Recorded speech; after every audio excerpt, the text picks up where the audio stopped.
저 황정민 배우가 뭐 눈을 읽을 수 없다, 바위 같다 그러길래 저는 에이 그럼 스파이하게 틀렸다. 그게 딱 봐도 야 이거 보통 사람 아니네 그러면은 그래가지고 어떻게 스파이를 해요? 예? 그렇잖아요. 그냥 평범한 사람처럼 보여야 뭐 친구 되고 나 사업하는 사람이야 이래야 이게 접근이 되지. 가장 평범해야죠.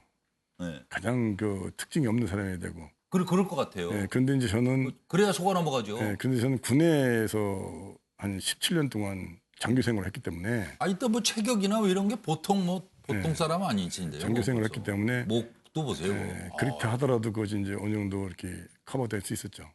강하게 또 인상도 강하게 또 체력이나 또 언투나 이런 것이 군인다운 행동을 일부러 더 했어요.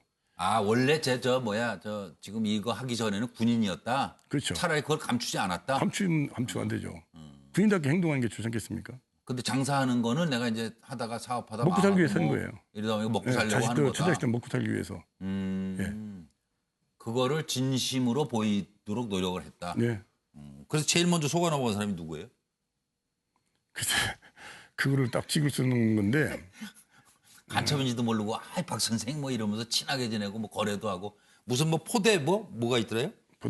포대가리? 그러니까 그거는 저 북한산 초기죠, 초기. 초기에 예, 그러니까 중국 농산물 싼 거 갖다 포대 바꿔가지고 북한산인 것처럼 해서 들여온다. 뭐. 본격적인 공작을 하기 전에 그 여권 조성 사업입니다. 그 여권을 만들어서 이게 공작이 될 것인가. 쉽게 말해서 좀 무슨 말하면 간 보는 거죠. 간 보는 그래야 되겠죠. 사업을 한 거죠. 그래서 그러면 제가 판단한 것이 아니고 이제 그 심사 분석관들이 이거 공작이 되겠다 싶으면 한번 해봐.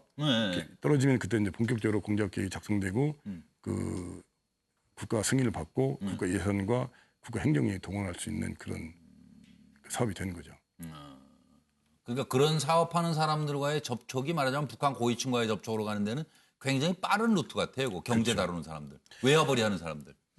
그게 이제 아까 제가 언급했듯이 과연 그 당시 동구권이 공산권이 많이 무너질 상태였었거든요. 예. 근데 장성택이 일가에 하나밖에 없는 조카가 당이나 군에서 큰 것이 정상인데 왜 그 험지에 나와서 외화벌이를 할까? 이게 참 상당히 우리가 판단하는데 힘들었어요. 근데 이제 나중에 여러 가지 종합 분석한 결과 어떤 결론을 내렸냐면은 그 동구권이 무너지면서 그 권력 실세들이 말로를 본 거죠. 권력은 다 무너져 버리고 돈 가진 자들이 그 결국엔 다시 살아남더라.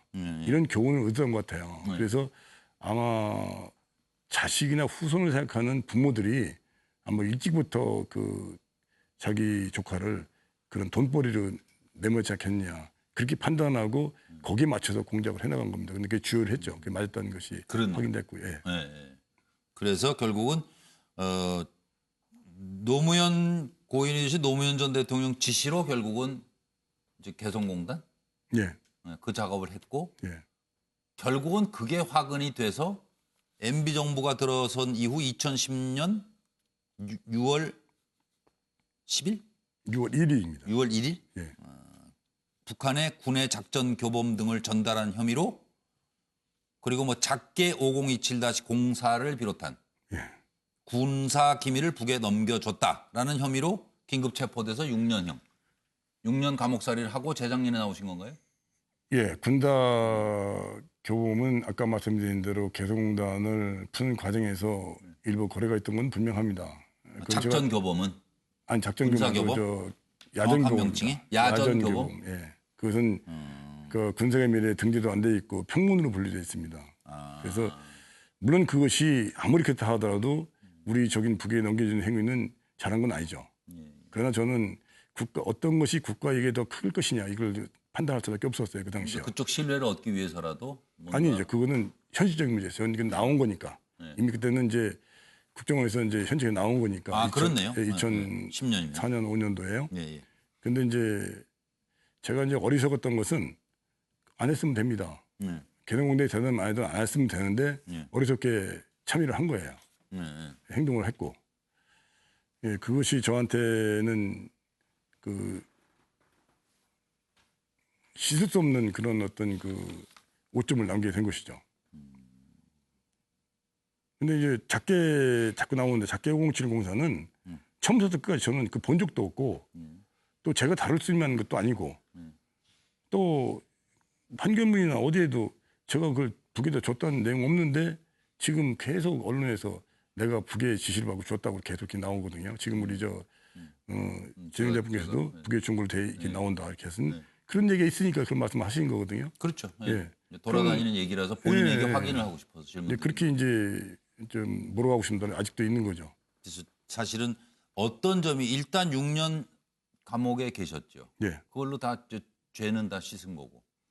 씻었다고 했지만 법적으로는 이제 이게 자유롭게 된 거죠. 그렇죠. 네, 이제 거기서. 자유롭게 네. 되셨고 소위 음지에서 양지로 이제 나오신 거 아니에요. 네. 근데 아직도 뭐가 억울하세요? 왜 재심 청구하겠다 이런 얘기가 나오대요? 재심 청구는 한 것이 아니고 제가 이 사건의 실체만큼은 좀 국민들이 좀 알았으면 좋겠다는 생각이고요. 뭐 억울하다, 뭐 핑계하다 이런 얘기는 저 지금 이 자리에서 하고 싶은 생각은 전혀 없습니다. 아 그래요? 예, 아까 말씀드렸지만은 제가 그 과정에서 한 일이 잘못된 게 있다면은 예. 저는 뭐 거기에 대한 책임질 각오는 돼 있다고 분명히 국정원 조사관에서 첨부해서 얘기했고 재판정에서 얘기를 했어요. 예. 그러나 안 한 것을 했다고 저한테 집어씌우는 것은 저는 그건 받을 수 없다. 즉 예. 더군다나 우리의 그 안보에 관한 그 중요한 군사작전을 우리 적에게 줬다고 하는 것은 예. 제가 극히 하고 나면은 어떤 그 내가 문제가 생긴다는 걸 모를 정도로 이렇게 멍청한 사람이 아니거든요. 예. 그리고 제가 군사작전을 북에 넘을 정도로 제 사상과 신념이 그렇게 약하지 않습니다. 예. 예, 그리고 한 번도 단연코 저는 현직에 있을 때나 나왔을 때도 북에다가 우리 군사 기밀에 관한 것을 준 적은 없어요. 예. 또 국가 기밀은 마찬가지고요. 단연코 없습니다. 그건. 만약에 그런 일이 있었다면은 쉽게 말해서 그 코에 걸리는 거거든요. 그렇다못해요. 그렇겠죠. 예, 그걸 제가 알고 있는데 그걸 주겠습니까? 예.